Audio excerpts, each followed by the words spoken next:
My name is Joe. I bought 5 acres of raw land in the high desert, and I am building an off-grid homestead. Now, one of the first steps to building an off-grid homestead is setting up a solar power system. Now, I do have a lot of electrical experience, but I found the process to be both simple and yet very intimidating. Let me tell you about my journey into solar. Ouch! No, I'm just kidding. Let me tell you about my journey into solar, and maybe you'll get some use out of it. I always intended to go solar. I got tired of the power going out with every storm, and nobody likes dealing with those customer service representatives at the power company. And you know, here in the Southwest, we have more sun than we can handle. But it's important to explore other options. Grid power is a possibility. You can see I've got some high tension power lines behind me and some houses in the background, so they could bring in some power. The utility company around here will quote you, I think it's $150 for the quote, just to bring in the power. That's of course non-refundable, and they take it off your bill. I was talking with some people, and one person said about $7,000 to bring in power, which is probably more than I want to spend.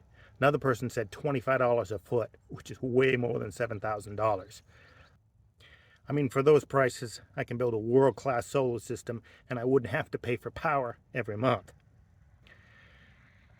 So solar it is, and the first step will be to size my system. I don't use much power. I looked at the electric bill for my past 2 apartments.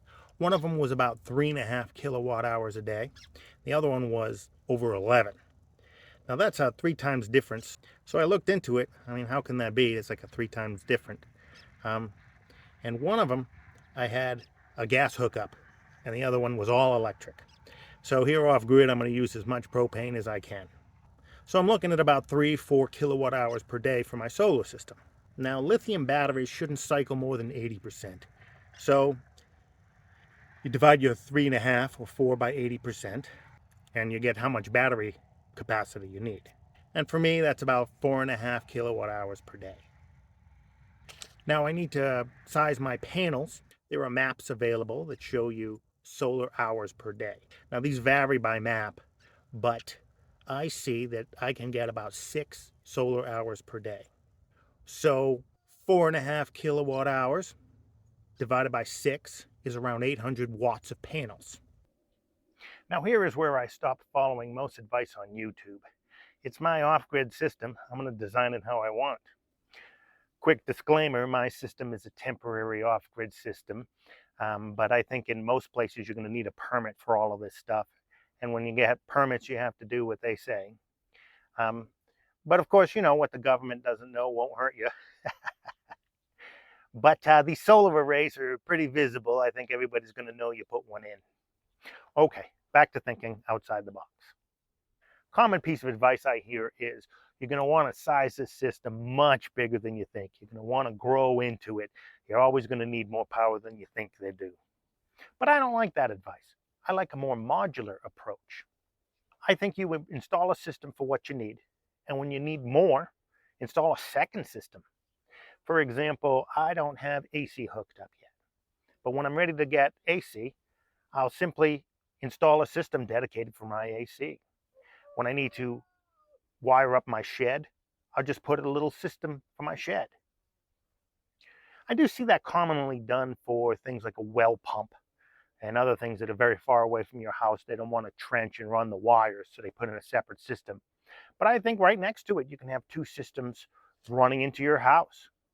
That way, you've got redundancies. If something breaks, if one system breaks, you just temporarily plug into the other system while you wait for the parts to arrive.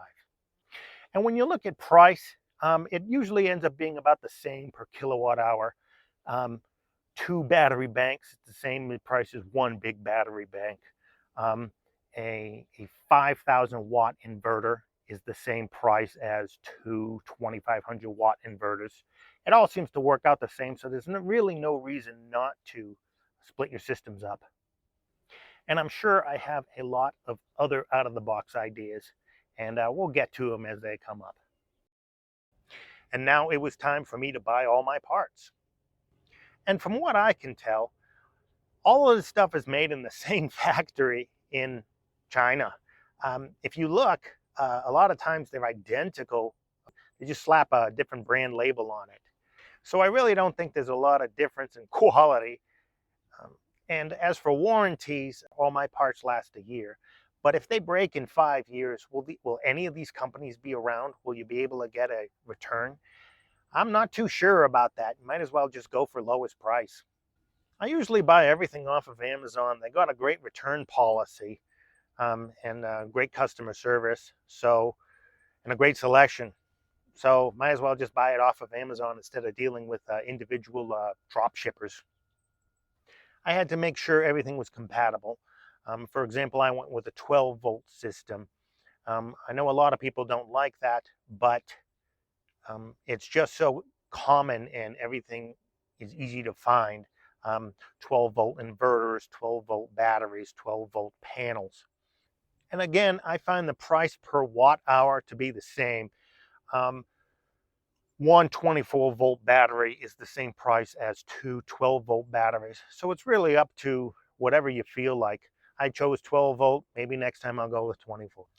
I'll leave a link in the description to the things that I bought if they're still available.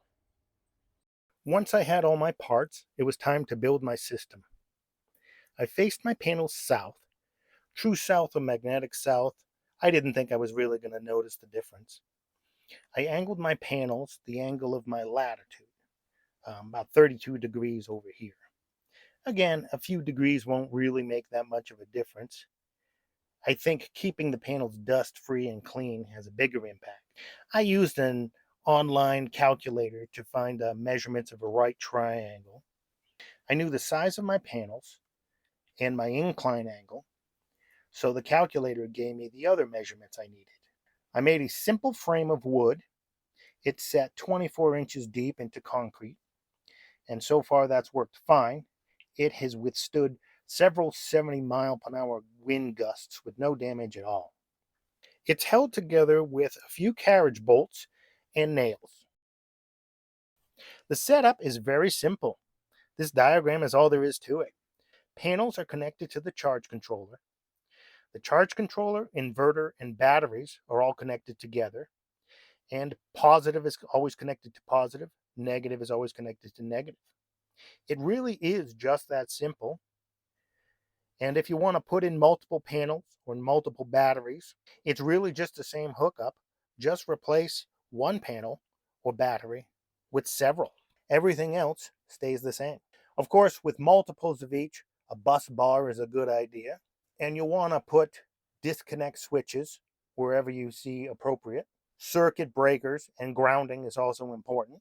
The instructions that come with the parts that you buy will usually tell you the best way to ground each and hook up everything. You should definitely read that before you start connecting things. I was pretty nervous turning my system on for the first time. I must have checked everything a dozen times. But I flipped that switch and everything was great. It took me a week to leave the system on when I wasn't home, but I got used to it and everything is working out fine. I think I was so nervous because of all those scary comments on the forums and YouTube. Many electricians like to be gatekeepers.